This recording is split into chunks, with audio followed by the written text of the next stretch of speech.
By noon, the little diner was glowing with sunlight, the kind that made everything look warm even when life felt cold. But when the old woman at table 7 opened her worn purse, counted 3 folded bills, and whispered, "I can't afford this meal," something inside me cracked. She stood up slowly, embarrassed in front of strangers, leaving behind a plate she had barely touched and a silence heavy enough to stop every fork in the room. Before the story continues, if you believe in kindness, second chances, and the small miracles ordinary people can create, please like this video, comment your thoughts, share it with someone who needs hope, and subscribe to Ancient Truth. Her name, I later learned, was Maribel Voss. She was not the kind of woman people noticed quickly. Her gray coat was brushed clean but old, her shoes had been repaired more than once, and her silver hair was pinned carefully as if dignity was the last thing she refused to lose. She had come into the diner just after the lunch rush began, walking with one hand pressed gently against her side, as though each step cost her more than she wanted anyone to see. I watched her from behind the counter while pouring coffee for a truck driver, and something about her made me pause. She looked at the menu for a long time, not with hunger alone, but with calculation. Her finger moved over the prices before she finally ordered the cheapest bowl of soup, half a sandwich, and hot tea.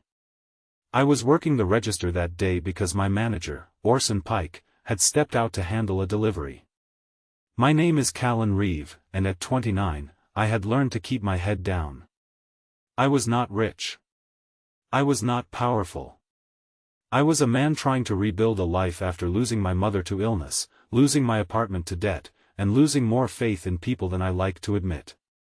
The diner was not glamorous, but it was steady. It smelled of coffee, toasted bread, grilled onions, and lemon cleaner. Sunlight came through the front windows in bright squares, falling across red booths and chipped tables where people laughed, complained, and moved on with their day. Maribel ate slowly. Every few minutes, she looked toward the door, almost like she expected someone who never came. Then the bill arrived. I saw her shoulders tighten.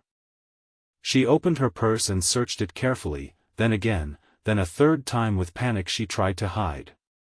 The waitress, Syra, leaned close and spoke softly, but Maribel's face had already gone pale. She pushed the plate away, stood with trembling hands, and said the words that silenced the room.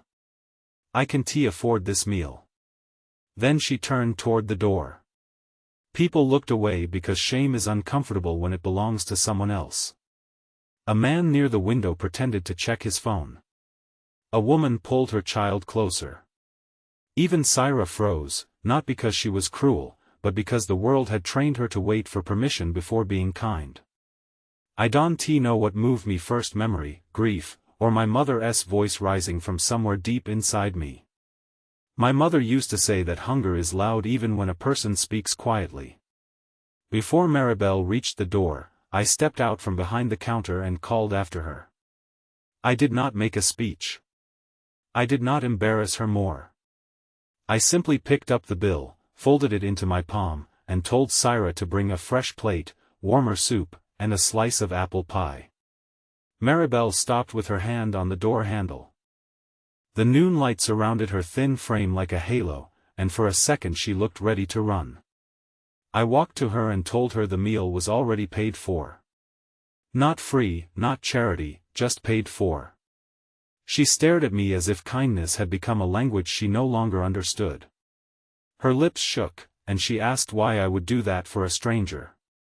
Because once, I told her, my mother had sat in a hospital cafeteria counting coins while pretending she was not hungry so I could eat instead.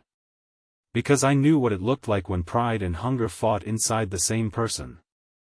Because some debts are not paid back to the people who gave us mercy, but forward to the ones who need it next. Maribel pressed one hand over her mouth. Her eyes filled so quickly that the tears spilled before she could stop them. She returned to the table, but she did not eat at first. She sat there crying quietly while the diner moved around her again, softer now, gentler. The truck driver who had been drinking coffee left $5 beside her plate before leaving. The woman with the child sent over a muffin. Syra wiped her eyes in the kitchen and came back with extra tea. It was as if one small act had unlocked something everyone had been carrying but afraid to show. When Maribel finally spoke, her story came out in pieces. She had once been a school librarian. She had spent 38 years helping children find books, tying shoelaces, remembering birthdays, and keeping crackers in her desk for students who came to school hungry. Her husband had died 6 years earlier. Her only son had moved far away and had not called in months, not because he hated her, she said, but because life had swallowed him whole. Her pension was small, her rent had gone up, and that morning she had come from a clinic across town where the doctor told her she needed tests she could not afford. She had not eaten since the day before. She came into the diner because the smell of soup reminded her of the lunches she used to make for her husband on rainy afternoons. The strange thing was, I had been feeling empty for months before she walked in. I worked, slept, paid bills, and repeated the same gray days. Since my mother died, I had carried a quiet anger at the world. I was angry at hospitals, landlords, unpaid invoices, and people who said everything happened for a reason when they had no reason to offer. But sitting across from Maribel in that sunlit booth, I felt something loosen. Her pain did not erase mine. It gave mine somewhere to go. After she finished eating, I packed another meal for her to take home. I expected her to thank me and leave, and maybe that would have been enough. But when she stood, she reached into her purse and pulled out a small wooden bookmark. It was hand-carved, polished smooth by years of use, with tiny flowers burned into the surface. She placed it in my hand and said it had belonged to her husband. She said she had nothing else to give.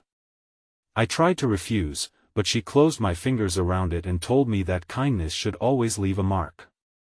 For the next week, I thought about her constantly. Every time the lunch bell over the door rang, I looked up hoping it was Maribel. On the 8th day, she returned, wearing the same gray coat but walking a little straighter. This time she did not come to eat.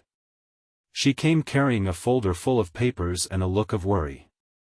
She had tried calling the clinic, the insurance office, and a community program, but every answer led to another form, another waiting list, another door. She apologized for bothering me, but I stopped her before she could shrink herself into shame again. That afternoon, during my break, I sat beside her at the back table and helped her make calls. Syra joined us. Then Orson, who acted tough but had the softest heart in the county, contacted a friend who worked with a senior assistance charity. By closing time, we had found a program that could cover her tests, a volunteer driver who could take her to appointments, and a local church pantry that delivered groceries on Fridays. Maribel cried again, but this time there was relief in it. Word spread, not through gossip, but through gratitude. The diner changed in small ways. Orson placed a chalkboard near the register that read, "Suspended meals, buy one for someone who needs one." At first, I thought people might ignore it. They did not. A construction worker paid for 2 breakfasts. A nurse paid for soup every Wednesday. A teenager dropped in coins from his tips at the car wash. Within a month, the board was full. People who had once walked in with lowered eyes began eating with dignity because their meals had already been covered by strangers they would never meet. Maribel became part of the diner's daylight.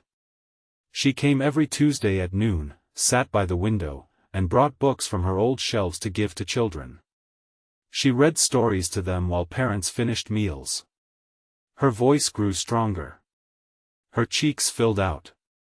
The sadness did not disappear, but it no longer owned the whole room inside her. One afternoon, she brought a photograph of herself as a young librarian, standing in front of shelves with a bright scarf around her neck.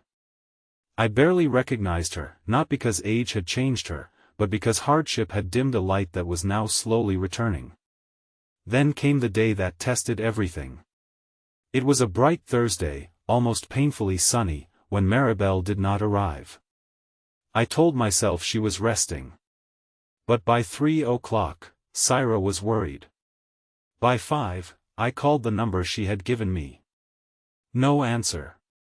Orson drove me to her apartment after my shift. The building was old, with peeling paint and narrow stairs. A neighbor recognized her name and told us an ambulance had come that morning. We found her at the hospital, small beneath a white blanket, machines blinking beside her bed. She had collapsed from exhaustion and complications the doctors said could have become serious if she had waited longer. When she saw me, tears slid into her hair. She apologized for causing trouble. That nearly broke me. I sat beside her and told her she was not trouble. She was family now, whether she liked it or not. The next weeks were difficult. Maribel needed treatment, rest, and help at home. The diner community gathered around her with a tenderness I had never seen. Syra organized meal deliveries. Orson handled paperwork. The truck driver, whose name was Bram, fixed her loose apartment railing. The woman with the child brought clean blankets. People who had once been strangers became a circle. Not perfect, not wealthy, not free from their own problems, but willing. One afternoon, when Maribel was strong enough to sit outside, I pushed her wheelchair into the hospital garden. Sunlight poured over the flowers.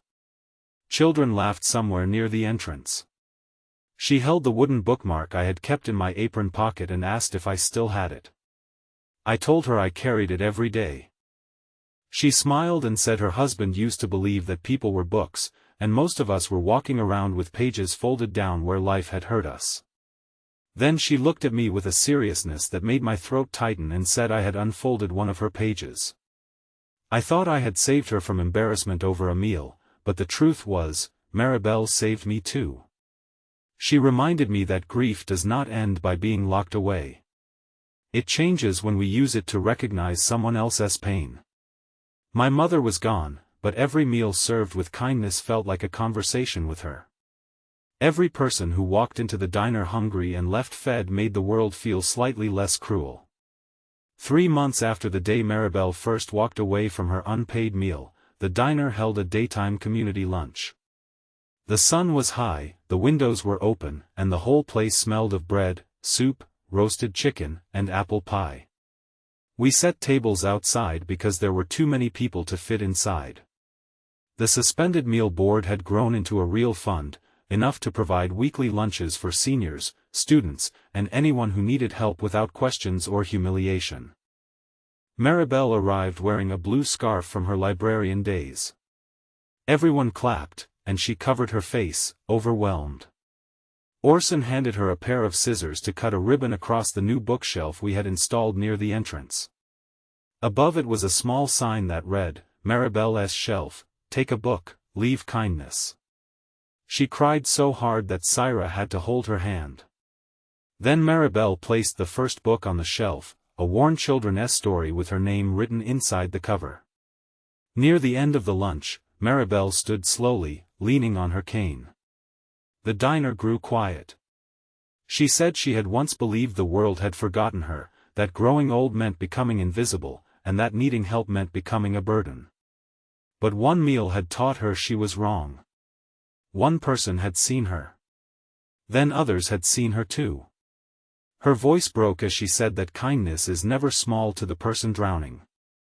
It is the hand that reaches through the water. If this story touched your heart, please like, comment, share, and subscribe to Ancient Truth, because stories like this remind us that compassion can still change lives. And before the ending, here is a special request: comment kindness still matters if you believe no one should have to walk away hungry or ashamed. That evening, after the last plate was cleared and golden sunlight stretched across the empty tables, Maribel stayed behind by the window. She took my hand and placed the wooden bookmark back into my palm. This time, she told me to keep it forever. Not because I had paid for her meal, but because I had helped her remember she was worth feeding, worth saving, and worth loving. I looked around the diner, at the chalkboard full of paid meals, the shelf full of books, and the people outside still talking like family. I realized the most powerful miracles do not always arrive with thunder. Sometimes they begin at noon, in a small diner, with an old woman whispering that she cannot afford a meal, and someone choosing not to let her walk away alone.